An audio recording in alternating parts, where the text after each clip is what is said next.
we have come a long way in understanding the etiology of the cardiomyopathies, genetic and non-genetic. Genetic testing is fast becoming part of the diagnostic workup of cardiomyopathies, but what of patients with unexplained dilated cardiomyopathy? So the lead-off article in the September 22nd issue of JACC takes a look at this, the prognostic relevance of gene-environment interactions in dilated cardiomyopathy, and it's applying the MOGE's classification. And to talk about this, I'm with Dr. Stephane Heymans, who is a cardiologist and professor of cardiomyopathies and head of the Laboratory for Heart Failure Research at the Maastricht University Medical Center. How did the MOGE's classification come about? Well, MOGE's classification was addressing a need to, in patients with dilated cardiomyopathy, not only to look at genes and gene mutation as a cause of a dilated cardiomyopathy, but also to look at environmental acquired etiologies that are also influencing the phenotype of a dilated cardiomyopathy. So the MOGES is describing the morphology of patients with a cardiomyopathy, so like hypertrophic, dilated, restrictive cardiomyopathy. This is the M of the MOGES.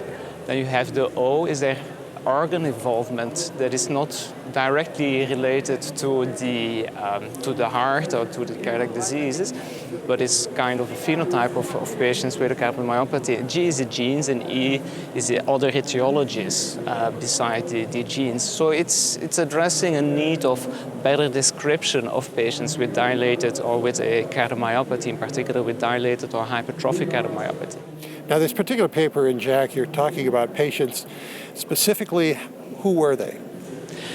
We focused within the M, within the morphology, we focused on patients with a dilated cardiomyopathy. So in Maastricht University Medical Center, we built up a cohort of over 1,000 patients with cardiomyopathies in general. And then we wanted to address and to use the MOGES, not only to describe our patients with dilated cardiomyopathy, but also to look whether it could have a prognostic influence, a prognostic relevance. And so the MOGES, as compared to the previous classification, provides this unique opportunity not only to look at the genes and the gene mutations, but also to address other etiologies like viruses, inflammation, toxicosis, and arrhythmias. So when you have a patient who doesn't fall into any of the normally recognized genetic variants, you have something that gives you some more insight. Yes, indeed. So a lot of centers mainly focus on the genes and gene mutations, and that's what's generally appreciated also in our cohort is that about 30% of the patients have indeed a clear familial context, that in about between 10 to 20% we can find a causal gene mutation, but there is still this gap of 80% where other triggers, other most probably environmental factors or epigenetics are influencing the phenotype of a dilated cardiomyopathy. I mean, what you're doing here is really, it's a move forward with the difficult task of integrating genetics and a systematic search for contributing environmental elements. Mm-hmm.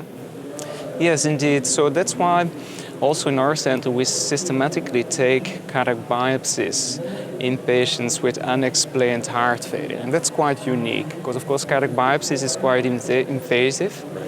However, when you do it regularly, the complication rate, which is described in literature, about 1 to 2%, is decreasing to 0.1, 0.2%. And the advantage of taking biopsies is that we can look at these other environmental factors, like the viral presence or inflammation, autoimmunity, and in addition, of course, describe, it's not related to cardiac biopsies, but also describe other toxic causes like alcohol and chemotherapy, and also when you're looking at the phenotype of patients, also look at arrhythmias.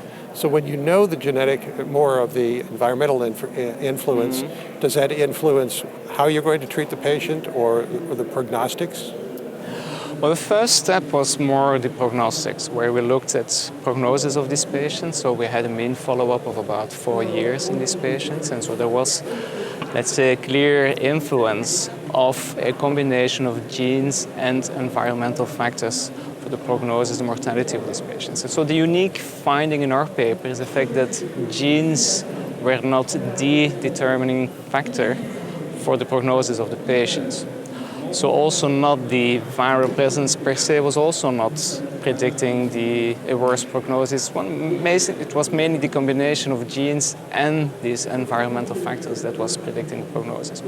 And beside that, of course, also biopsies are important to, let's say, start up some academical studies, for example, to see whether elimination of viruses in the heart or whether reduction of inflammation with immunosuppressives may help these patients with a dilated cardiomyopathy. So it's probably time to familiarize yourself with the MOGE's classification system if you haven't already. Yes. So the MOGE is a beautiful first step indeed to go for better phenotyping of these patients beside the genotyping. Well, if you want to know more about it, the place to find out is indeed in the lead-off article of the September 22nd issue of JACC. Please look for it. For CardioSource World News, I'm Executive Editor Rick McGuire.